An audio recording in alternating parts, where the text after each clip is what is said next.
Alors, bien le bonjour tout le monde. Bienvenue à cette séance extraordinaire du Conseil d'arrondissement du Sud-Ouest. Nous sommes vendredi le 27 octobre, 13h23. Donc, nous avions convoqué le Conseil pour 13h. Nous avons du retard, mais je le constate pour le PV. D'ailleurs, l'ensemble des membres sont en mode virtuel, comme nous le permet le décret ministériel. Je constate plus que le quorum. Nous avons l'ensemble des membres du Conseil d'arrondissement. Je vais m'empresser de les présenter une fois que j'aurai salué la présence de notre directeur d'arrondissement, M. Villeneuve. Bonjour à tous. Alors, des membres du conseil dans l'ordre où je les vois à mon écran. Donc, je vais y aller avec Mme Anne-Marie Sigouin, conseillère de ville, district de Aimant-Saint-Paul-Saint-Henri-Ouest. Bonjour. Suivi de M. Sauvé, conseiller de ville dans le district de Saint-Henri-Est, Petite-Bourgogne-Pointe-Saint-Charles, Griffintown.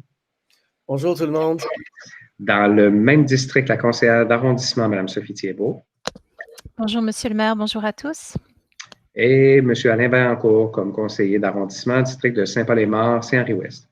Bon après-midi à tous. Merci. Je vais mentionner les membres du comité de direction également dans l'ordre où je les vois. M. Claude Dubois, directeur des travaux publics. Bonjour. Mme Stéphane Cardinal, culture, sport, loisirs et développement social. Bonjour. Madame Jacinthe Turgeon, chef de division représentant la direction des services administratifs. Bonjour. Et M. Marc-André Hernandez, directeur de l'aménagement urbain et patrimoine. Bonjour. Pour m'appuyer, Mme Maître Sylvie Parent, donc secrétaire d'arrondissement du Sud-Ouest. Bonjour. Accompagnée de Mme Daphné Claude, secrétaire recherchiste dans cette même unité. Bonjour. Alors voilà, l'ensemble des présentations sont faites. Je rappelle pour les gens qui nous verront en web diffusion que l'ordre du jour est disponible en ligne, donc depuis hier. Il y avait possibilité également de poser des questions. Les gens, dès la publication de l'ordre du jour, il y a un formulaire électronique disponible. Les gens l'utilisent, remplissent les champs, nous transmettent le tout avant 10 heures, le jour du conseil d'arrondissement. Et l'ensemble de ces questions, à ce moment-là, sont traitées par le secrétariat d'arrondissement et transmis. On aura donc la période de questions du public en 10.03. Alors, 10.01, c'est l'adoption de l'ordre du jour. L'ordre du jour est fermé. On est en séance extraordinaire. Donc, les points seront d'une motion en 10.04, une autorisation d'émettre une attestation de non-objection en 30.01 et en 40.01 d'édicter une ordonnance en vertu de la réglementation du Sud-Ouest. Ce sera les 3 sujets à l'ordre du jour. Des questions, des commentaires, sinon j'accepterai une proposition d'adopter l'ordre du jour, tel que proposé par Mme Anne-Marie Sigouin, appuyée de M. Sauvé. Voilà, c'est adopté. 10.02, y a-t-il des périodes, c'est la période de commentaires des élus, y a-t-il des commentaires de la part des élus? Alors, on va noter au procès-verbal qu'il n'y a aucun commentaire des élus. Bien sûr, les élus peuvent s'exprimer à chacun des points. 10.03, c'est la période de questions et commentaires du public. Alors, des gens se sont inscrits, nous ont transmis via le formulaire prescrit leurs questions. Alors, comme c'est l'usage, je vais demander à Maître Parent de lire donc l'intégralité des questions. Et on va y répondre. Ça peut être un membre, je peux y répondre, un membre du conseil peut y répondre, je peux demander également un membre du comité de direction. Les compléments de réponse sont possibles. Alors, la première question vient de M. Georges Jourdac. Lors de la dernière séance, plusieurs questions au sujet des camions lourds de 18 roues et non les camions de livraison pour Adonis et autres commerces ou chantiers ont été posées. Les camions lourds roulant sur Wellington causent des bruits et vibrations insupportables pour les citoyens de Griffintown. Des pistes de solutions ont été proposées par les citoyens, notamment à court terme de réparer la rue Wellington ou au moins d'interdire la circulation en pleine nuit. À long terme, les camions ne peuvent pas circuler sur cette rue. Ce sont des bruits insupportables qui causent du manque de sommeil pour les enfants et habitants de Griffintown. Les camions conduisent également dangereusement. Qu'allez-vous faire dans le court terme pour remédier à la situation? Merci de votre attention à ce sujet qui doit être résolu et avec priorité. Merci beaucoup, Maître Parent, pour la lecture de cette question. Alors, je remercie le citoyen d'avoir pris le temps de s'enquérir de la situation. Alors, on a effectivement quelques avancées depuis le dernier conseil. Alors, je dis bien quelques avancées puisque le conseil a eu lieu il y a environ 2 ou 3 semaines. Alors, je vais demander à la direction mentionnée, je crois, donc concernée, je devrais plutôt dire. Donc, est-ce que c'est M. Hernandez qui pourra nous faire un état de situation ou M. Villeneuve? Si vous permettez, je vais peut-être prendre la parole en rapport avec justement cette problématique de camionnage dans le secteur de Griffintown. Au dernier conseil, comme vous l'avez entendu, tout comme nous, il y a eu aussi plusieurs interventions qui concernaient la rue de la Montagne. On a tenu il y a quelques jours une réunion de travail aussi avec l'arrondissement Ville-Marie, parce que ces territoires-là se chevauchent aussi, là, et puis le réseau de camionnage, effectivement, a une gestion un peu différenciée là, suivant les territoires. On a convenu d'un plan de travail là, qu'on va vous déposer dans les prochaines semaines. Mais tout ça pour vous résumer que on est à pied d'œuvre là, pour trouver et proposer des solutions.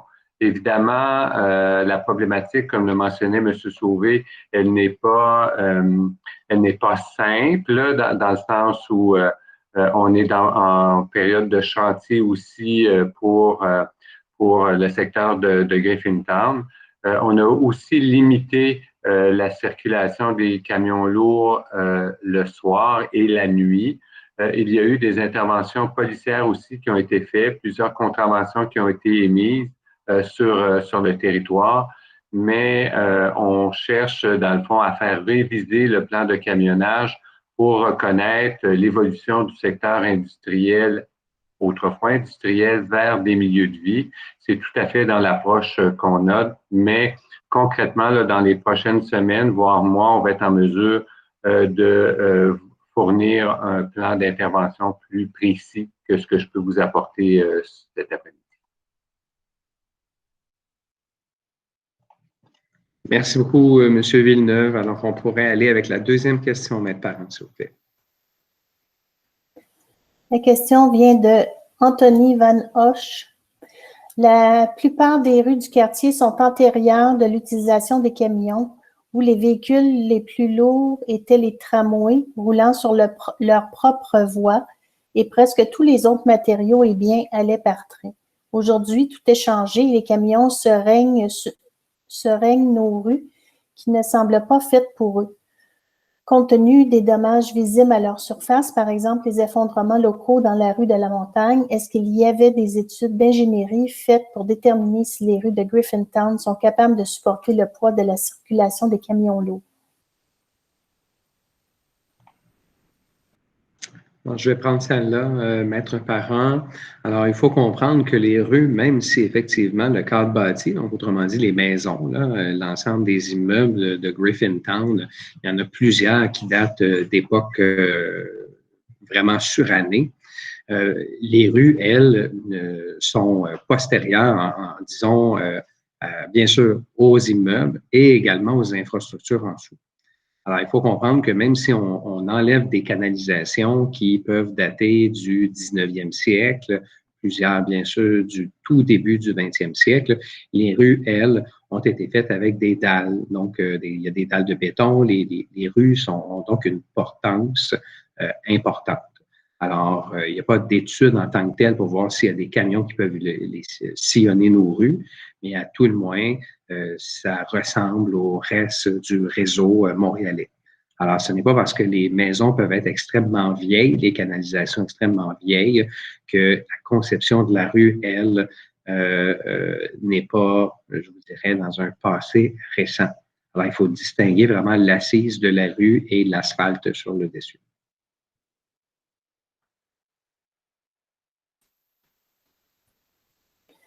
La prochaine question provient de Gilles Lafrance. Bonsoir. Comment se fait-il la nuit et le matin? Très tôt, genre 4 heures du matin, les policiers ne peuvent être présents pour appliquer le règlement concernant les camions de Raymond Logistique de circuler sur Wellington. Pourtant, tous les matins, à 7 heures, une voiture se pointe en face du nouveau building Mary Roberts et donne des contraventions stationnées illégalement. Et ce, c'est à tous les matins. Je le vois de ma fenêtre de chambre où suit les priorités d'une voiture en défaut ou bien le repos des citoyens. La situation que vous nous évoquez, on va la communiquer, on va la transmettre au poste de quartier, donc au poste de quartier du SPVM, puisqu'effectivement, la nouvelle commandante nous a assuré qu'il y aurait une attention plus que particulière de porter, donc au respect des interdictions de camions pour les heures où ils sont proscrites. Alors, c'est sûr qu'entre du stationnement illégal et la quiétude des citoyens, mon choix personnellement, ce serait effectivement de faire respecter les interdictions de circuler. On va faire le suivi. Parfois, il y a des policiers qui donnent ces constats d'infraction. Parfois, ce sont les agents de stationnement qui relevaient avant du SPVM, relèvent dorénavant de l'Agence de mobilité durable. Donc, on va faire le suivi avec le poste de quartier pour nous assurer, dans le fond, que les deux puissent être possibles. Et il y a vraiment matière à Griffintown à ce qu'on puisse donner des constats pour ces deux types d'infractions qui, dans les deux cas, n'ont pas à avoir lieu et qui, bien sûr, occasionnent des problèmes importants. Donc, je pense qu'il y avait 3 questions seulement, maître parent. Excellent. Donc, on a fait le tour des 3 questions. Donc, 10.03, c'est fait. En 10.04, je vais proposer une motion, donc une motion qui a trait, dans le fond, aux tristes événements, aux tragiques événements de Polytechnique, donc le 6 décembre 1981. Alors, considérant que depuis 1981, là, du 25 novembre au 10 décembre, il y a des hommes et des femmes partout à travers le monde qui unissent leur voix pour dénoncer les actes de violence dont sont victimes les femmes. Le Parlement du Canada également a institué à cette même date, pour cette même date, la journée nationale de commémoration et d'action contre la violence faite aux femmes. Donc, bien sûr, suite au drame de Polytechnique. Considérant que le 6 décembre prochain va marquer le 31e anniversaire de cette tragédie polytechnique, et considérant également que la Ville de Montréal a proclamé le 6 décembre une journée montréalaise de commémoration et d'action contre la violence faite aux femmes et aux filles, alors je vais proposer que le Conseil d'arrondissement du Sud-Ouest invite notre personnel, donc son personnel et la population du Sud-Ouest à arborer un ruban blanc, symbole de la non-violence sous toutes ses formes, et on le fera bien sûr le 6 décembre prochain. Généralement, on peut le commencer incessamment, donc à le faire. Donc, je pense que je serai appuyé par l'ensemble des membres du Conseil. Alors, oui. Donc, proposé par moi-même, appuyé de l'ensemble des conseillers et conseillères. C'est donc adopté.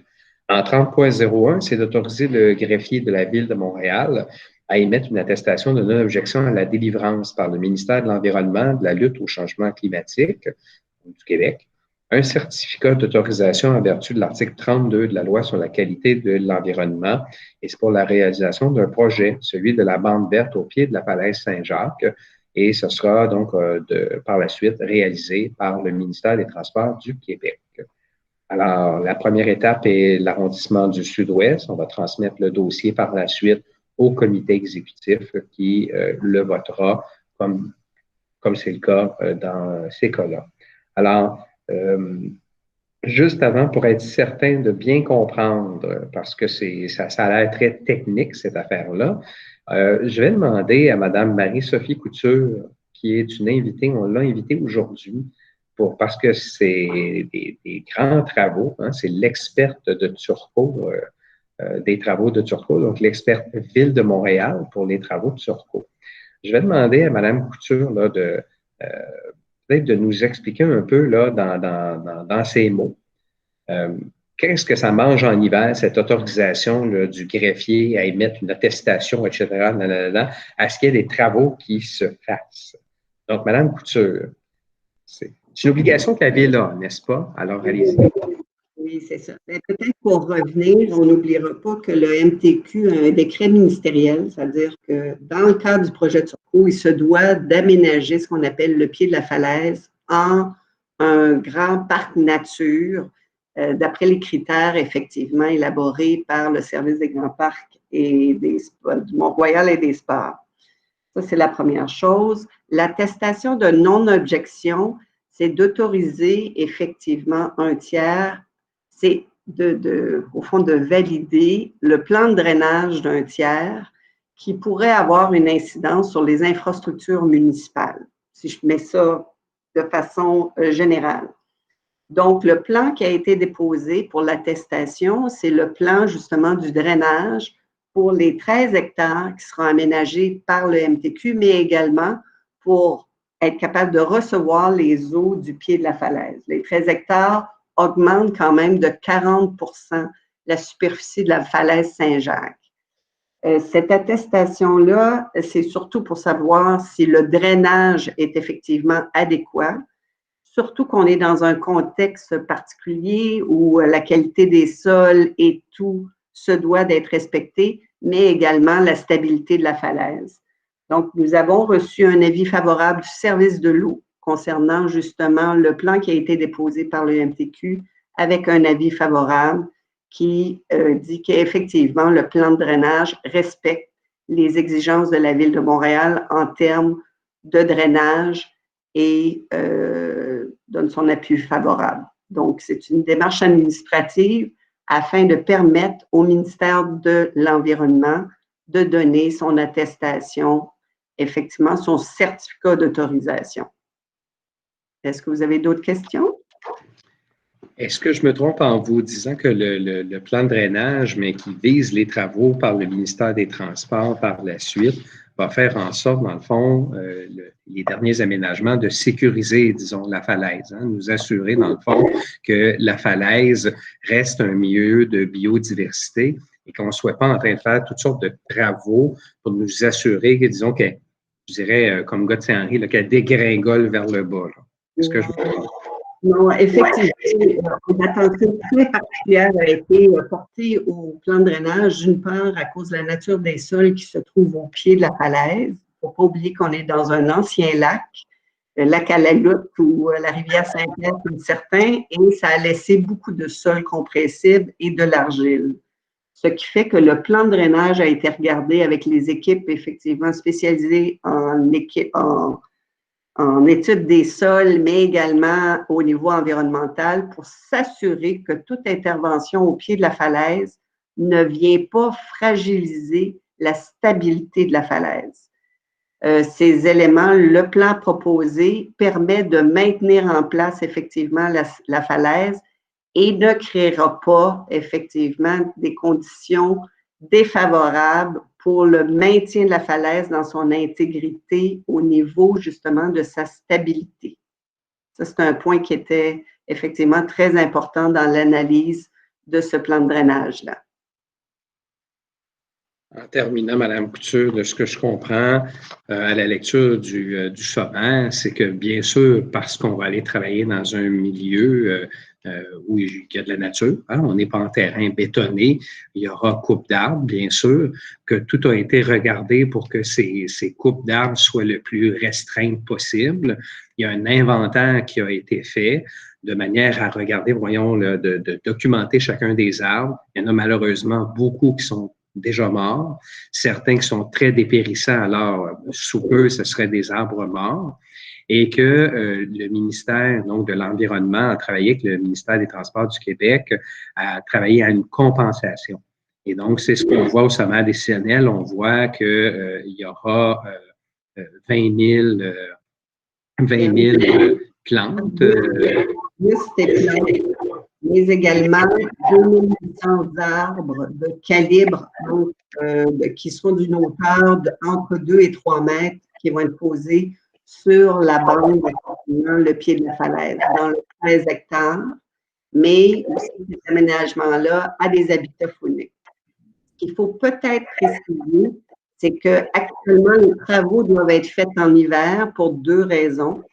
Pour le drainage au pôle, étant donné la nature des sols, il faut être capable d'intervenir sans que les sols s'écrasent et déstabilisent la falaise. Et également, on est en pleine période de nidification au printemps et l'automne. On ne peut faire des travaux à cette période-là, mais également, pas juste pour la nidification, les couleuvres brunes sont en hibernation en hiver. Donc, on ne risque pas d'avoir de déplacement de couleuvres à l'intérieur des chantiers pendant cette période-là. C'est très important également pour pouvoir avoir le certificat d'autorisation du ministère de l'Environnement. Merci beaucoup, Mme Couture. À la lecture du sommaire décisionnel, pour le bénéfice des citoyens, on voyait justement ces 20 000 plantes, hein, ces 20 000 espèces, mais les élus, eux, avaient également l'information parce qu'on a bien sûr des présentations, des échanges avec les autorités. On avait ce chiffre de 2800 arbres. Alors, ce serait important, Mme la greffière, Mme la secrétaire d'arrondissement, qu'on puisse, à l'intérieur du sommaire, dans la rubrique développement durable, ajouter cette information. Alors, il y aura compensation de 2800 arbres. Alors, ça, on va pouvoir l'ajouter dans la section développement durable. Je pense que j'avais déjà mentionné. Je vous remercie beaucoup, Mme Couture. C'est vraiment grandement apprécié. Merci. Alors, sur ce dossier-là de 30.01, alors, j'aurais besoin d'une proposition dûment appuyée. Alors. Je peux la proposer. Merci beaucoup, M. Vaillancourt.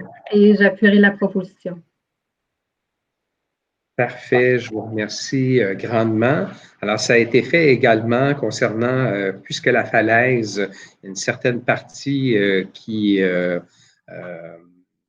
est dans l'arrondissement de Côte-des-Neiges, Notre-Dame-de-Grâce. Alors, cette autorisation a aussi été votée donc, au Conseil d'arrondissement de Côte-des-Neiges hier soir.